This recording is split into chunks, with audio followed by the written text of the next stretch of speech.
नमस्कार दोस्तों, आपका स्वागत है एग्जाम क्रैक एस1 में। अगर आप आरआरबी, एनटीपीसी या ग्रुप डी की तैयारी कर रहे हो तो ये वीडियो आपके लिए बहुत ही महत्वपूर्ण होने वाली है, क्योंकि इस वीडियो में आपको बताऊँ मैथ के इंपॉर्टेंट क्वेश्चन जो कि रेलवे की परीक्षाओं में बार बार पूछे जाते हैं। जिस तरह क्वेश्चन इस पार्ट में दिए गए हैं उसी तरह क्वेश्चन आपके एग्जाम में भी आएंगे।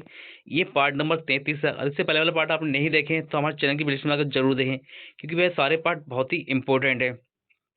अगर आपकी मैथ कमजोर है या फिर आप अपनी मैथ को बहुत अच्छा करना चाहते हैं तो ये वीडियो आपके लिए बहुत ही हेल्पफुल होगी। तो चलिए शुरू करते हैं आज की क्लास। आज है क्वेश्चन नंबर पहला। आपसे कह रहा है इस क्वेश्चन में कि 5 क्रमागत संख्याओं का औसत 100 है, तो पहली संख्या ज्ञात कीजिए। तो देखिए, जब यहाँ कह रहा है क्रमागत, जब क्रमागत कह रहा है कि तो औसत क्या होता है? औसत होता है बीच वाली संख्या। तो 100 क्या होगा? बीच में होगा। तो देखिए, दो संख्या इधर होंगी इसके और दो संख्या इधर होंगी। तो हमसे पूछ रहा है पहली संख्या, तो 100 में से एक कम करेंगे तो ये जाएगा 99। 99 से एक कम करेंगे तो ये होगा 98, यानी कि पहली संख्या क्या जाएगी? 98। ऑप्शन नंबर ए हमारा राइट आंसर जाता। अगर हमसे कल को पूछे सबसे बड़ी संख्या पूछता तो हम क्या करते हैं? 100 में एक जोड़ते हैं। तो 100 में एक जोड़ते हैं तो जाता है 101। फिर 101 में एक जोड़ेंगे तो जाएगा ये 102, यानी कि सबसे बड़ी संख्या पूछता तो आती है 102। लेकिन हमसे यहाँ पूछ रहा है कि पहली संख्या, तो पहली संख्या क्या होगी? 98। ऑप्शन नंबर ए हमारा राइट आंसर हो जाएगा।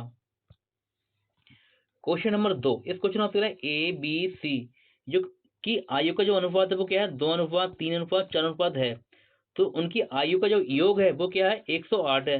तो आपसे कह रहा है कि 12 वर्ष बाद उनकी आयु का अनुपात क्या होगा? इनके आपसे पूछ रहा है कि अनुपात क्या होगा। तो हम क्या करेंगे? जो अनुपात दिए हैं इन्हें जोड़ लेंगे हम। दो, इन्हें जब इन्हें जोड़ेंगे 2 3 5 5 4 9, इनकी 9 बराबर आपका दिया गया है 108। 108 दिया गया है। तो ये 9 का कितना गुना होगा? 9 से क्या बार जाएगा? 9 एकम 9 और 9 दूनी 18, ये 9 से जाएगा 12 बार। तो अब हम क्या करेंगे? हमें चाहिए 12 वर्ष के बाद अनुपात। 12 वर्ष के बाद उनकी आयु का अनुपात चाहिए। तो हम 12 का गुणा करेंगे 2 में, तो 12 दूनी 24। 12 दूनी 24 और ये 12 हमें जोड़ना है। 12 दूनी 24 और 12 36, इनकी पहला 36 हो जाएगा। 36 हो जाएगा। फिर क्या करना है? 12 का गुणा करना है 3 से। 12 3 36 और फिर 12 हमें इसमें ये 12 हमें जोड़ना है। 12 3 36 और 12, 12 3 36 और 12 ये हो जाएगा 48। अब क्या करना है? 12 गुणा करना है 4 से। 12 चौक 48 और फिर इसमें हम 12 जोड़ेंगे। 12 जोड़ेंगे तो 12 चौक 48 और 12 हो जाएगा 60। अब इनका निकालना है हमें अनुपात काट के। तो ये हो जाएगा 12 3 36, 12 चौक 48 और 12 पंजे 60। इनकी जो आपका राइट आंसर आएगा 3:4:5 आएगा, यानी कि ऑप्शन नंबर डी हमारा राइट आंसर हो जाएगा। Question number 3। इस क्वेश्चन में आपसे कह रहा है कि सीता ने प्रति बरस 10% पर 1,80,000 सामान ब्याज दर पर उधार ले लिया है। उसी दिन उसने उस राशि को सालाना चक्रवृद्धि ब्याज की दर पर अपने दोस्त को दे दी। 2 साल के अंत में उसे कितने रुपए का लाभ हुआ? तो देखिए, इस क्वेश्चन को आप डायरेक्ट करना है, ठीक है। हमें हमारा जो रेट दिया गया है और कि जो रुपए दिए गए वो लिए हैं उधार कितने लिए हैं? 1,80,000 लिए हैं। 1,80,000 ये हो गया 1,80,000। अगर हम इसका 10% निकालेंगे तो प्रतिशत से क्या होता है? 2 जीरो कट जाते हैं, इनके 2 जीरो कट जाएंगे तो ये आ जाएगा हमारा 1,800। सॉरी, ये आ जाएगा हमारा 18,000। 18,000 आएगा, क्योंकि एक मिनट, इससे यहाँ से काट लो, जिस जीरो से ये जीरो गए तो ये आ जाएगा हमारा 18,000 आ जाएगा। इनके 18,000 बचेगा। 18,000 फिर इसका हम 10% निकालेंगे हम तो हम फिर इसे काटेंगे जीरो से जीरो, तो भी आएगा हमारा 1,800। यही क्या होगा? हमारा लाभ हो जाएगा, यानी कि ऑप्शन नंबर डी हमारा राइट आंसर हो जाएगा। बस ये देखिए, 2 साल दिया हुआ तो हमें ये काम 2 बार करना है, ठीक है। अगर 3 साल दिया होता तो हमें ये काम 3 बार करना होता। तो फिर हम क्या करते हैं? लास्ट में 1,800 निकालते 10%। तो देखिए, हमारा जो आता है ये आया। कल को क्वेश्चन इस तरह से भी आ सकता है कि साधारण ब्याज चक्रवृद्धि ब्याज का अंतर करिए, तो लेकिन हमसे पूछ रहा था कि तो 2 साल के अंत में उसे कितना लाभ हुआ, तो उसे हुआ 1,800 रुपए का। ऑप्शन नंबर डी आपका राइट हो जाएगा। ये सिखाया मैंने आपको शॉर्ट तरीके से। देखिए अगर आपको बेसिक तरीके से करेंगे तो क्वेश्चन कैसे करेंगे। अब मान लिया 2 साल के लिए करते हैं हम, 2 1 का करते हैं, 2 1 10% निकालेंगे इसका, प्रतिशत से क्या हो जाएगा, 2 जीरो कट जाएंगे, यानी कि प्रतिशत से 2 जीरो कटेंगे तो ये आ जाएगा 18,000। 18,000 और 18 को 2 से उड़ाएंगे तो 18 दूनी 36, ये 36,000 हो जाएगा इसका साधारण ब्याज। ऑब्वियसली ये जो है 18,000 आया हमारा, 18,000 का हम फिर से 10% निकालेंगे। 10% से क्या होता है, 2 जीरो कट जाते हैं। अब जो आया 1800, इसको गुणा करेंगे 1 से तो ये जाएगा 1800। देखिए जो 2 साल का जब पूछे है तो हम तो ये होता है, यही हमारा साधारण ब्याज चक्रवृद्धि ब्याज का क्या होता है, अंतर होता है। ये आप कह लो, इसे लाभ कह लो, यही हमारा राइट आंसर होगा। इस तरह से आपको बेसिक तरीके से करना है। बेसिक तरीके मैंने आपको शॉर्ट तरीके से सिखा दिया, ठीक है। ये वो तरीके हैं जिससे आप क्वेश्चन को बहुत ही जल्दी बना सकते हैं। क्वेश्चन नंबर 4, इस क्वेश्चन आपसे कह रहा है कि यदि माध्यिका के मान क्रमशः 4 और 5 हैं तो बहुलक ज्ञात कीजिए। तो आपको बताना है कि बहुलक क्या होगा। देखिए बहुलक बराबर होता है, बहुलक बराबर होता है 3 माध्यिका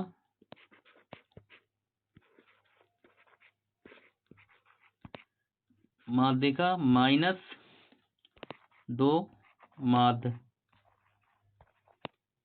ये सूत्र होता है इसका, ठीक है, ठीक है। इस सूत्र से आप क्वेश्चन को आसानी से बना सकते हैं। तो बस इसमें रख लो आप अपनी वैल्यू।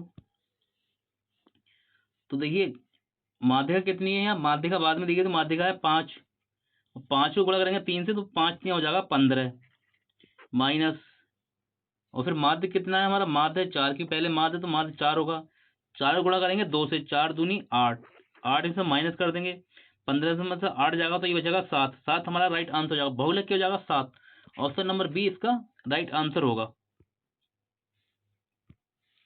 क्वेश्चन नंबर 5, इस क्वेश्चन में आपसे कह रहा है कि पाइप ए और बी एक टैंक को क्रमशः 12 और 16 मिनट में भर सकते हैं। यानी कि जो आपका ए है वो भरता है 12 मिनट में, और जो आपका बी है वो भरता है इसका 16 मिनट में। दोनों को हमने एलसीएम लिया, एलसीएम आया 48, और तो 12 से 48 के बार में जाएगा 12 चौक 48, ये जाएगा 4 बार में, और 16 से 48 के बाद 16 3 48, ये जाएगा 3 बार में। तो आगे क्वेश्चन कह रहा है कि आपसे 4 मिनट के लिए ए और बी को दोनों चालू किए जाते हैं, फिर ए को बंद कर दिया जाता है, फिर ए को क्या हुआ, बंद कर दिया जाता है। तो टैंक को पूरा भरने में बी को कितना समय लगेगा। तो देखिए जो ए और बी हैं दोनों एक मिनट में कितना भरेंगे, वो इन दोनों को जोड़ेंगे, 4 को और 3 को जोड़ेंगे तो ये जाएगा 7, यानी कि 1 मिनट में भरेंगे वो 7। तो 4 मिनट में कितना भरेंगे, यानी कि आपसे क्वेश्चन कह रहा है जो 4 मिनट है वो 4 मिनट में कितना, 7 को गुणा करेंगे 4 से हम, तो 7 चौक होता है 28, 28 होता है। टोटल कितना है, टोटल है हमारा 48, और 48 में हम 28 माइनस कर देंगे, 48 में 28 जाएगा तो ये बचेगा 20, 20 बचेगा। अब हमसे क्वेश्चन क्या कह रहा है, देखिए ए को बंद कर दिया, जो ए है उसे ए को बंद कर दिया, तो बी को कितना समय लगेगा। बी एक बार में कितना भरता है, बी भरता है 3, तो टोटल हमारे पास कितना बचा, वो बचा 20, तो 20 को हम 3 से भाग दे देंगे, इनकी 20/3, जो आंसर होगा हमारा वो होगा 20/3, यानी कि ऑप्शन नंबर बी हमारा राइट आंसर हो जाएगा। क्वेश्चन नंबर 6, आपसे कह रहा है कि इस जल में एक नाव की चाल क्या है, 13 किलोमीटर है, 13 किलोमीटर प्रति घंटा है, और धारा की चाल क्या है, 4 किलोमीटर प्रति घंटा है। तो आपको कह रहा है धारा के विपरीत 68 किलोमीटर की दूरी तय करने में नाव को कितना समय लगेगा। दूरी कितनी है, 68 किलोमीटर है।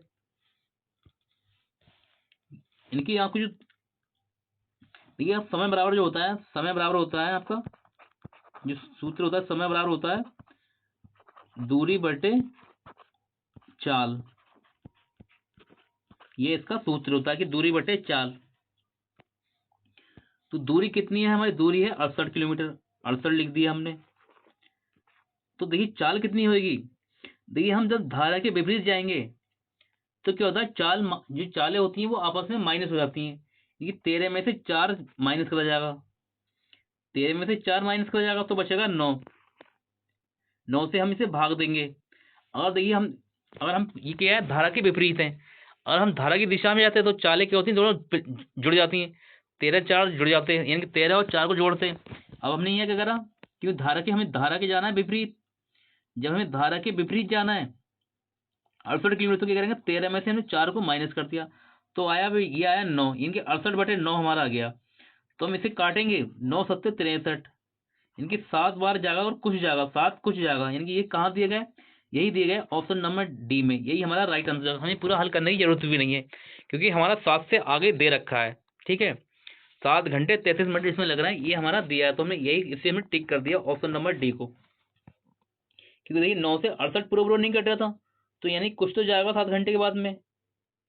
तो ये की ऑप्शन दिया गया था ऑप्शन नंबर डी, तो यही हमारा राइट आंसर हो जाएगा।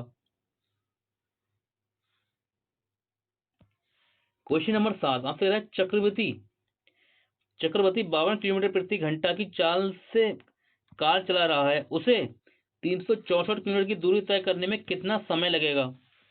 अभी बताया था आपको, जब समय निकालना हो तो समय निकालना है, तो क्या करने हम, समय बराबर होता है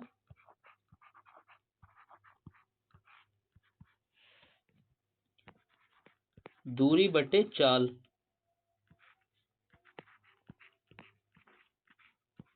तो दूरी कितनी देगी, 364 किलोमीटर, 364, और चाल क्या है, 52 किलोमीटर।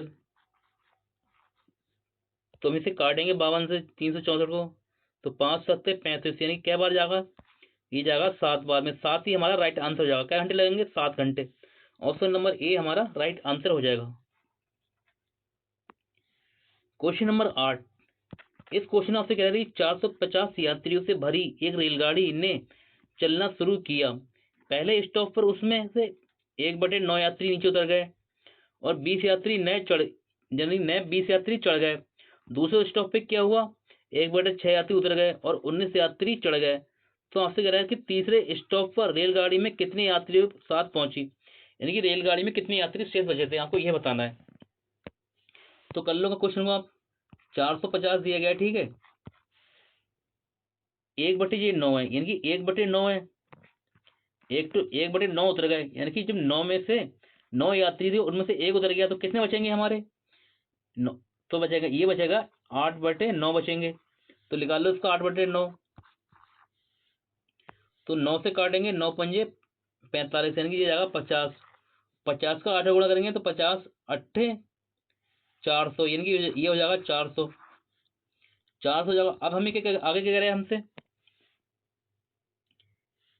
1 मिनट, फिर क्या हुआ, और 20 यात्री चढ़ गए। ये 450 में हम 20 जोड़, 400 में 20 जोड़ देंगे, तो अब हमारे पास यात्री कितने हो गए, अब हो गए 420 हो गए, 420 हो गए। फिर आगे कौन सा क्वेश्चन कह रहा है कि दूसरे स्टॉप पर 1/6 यात्री उतर गए, यानी कि 1/6 उतर गए, यानी कि 1/6 उतर गए, यानी कि 6 यात्री थे उसमें से 1 उतर गया, तो कितने बचेंगे, तो बचेंगे 5/6 बचेंगे। तो हम 420 का 5/6 निकालेंगे, 5/6 निकालेंगे, तो काट लो, 6 7 42, यानी ये 70 बार में, और 70 की 5 गुणा करेंगे तो ये जाएगा 350, यानी कि 350 यात्री इसमें बचे थे। और फिर क्या हुआ, 19 यात्री नए चढ़ गए, 19 यात्री चढ़ गए इसमें, तो 19 इसमें और जोड़ देंगे, तो ये इसका राइट आंसर हो जाएगा 350 360 369, यानी कि राइट आंसर आएगा इसका, वो आएगा 369। 369 हमारा राइट आंसर हो जाएगा जब इसे हम जोड़ेंगे तो, 350 19 को, तो 369 ये दिया है ऑप्शन नंबर बी में, यही हमारा राइट आंसर हो जाएगा।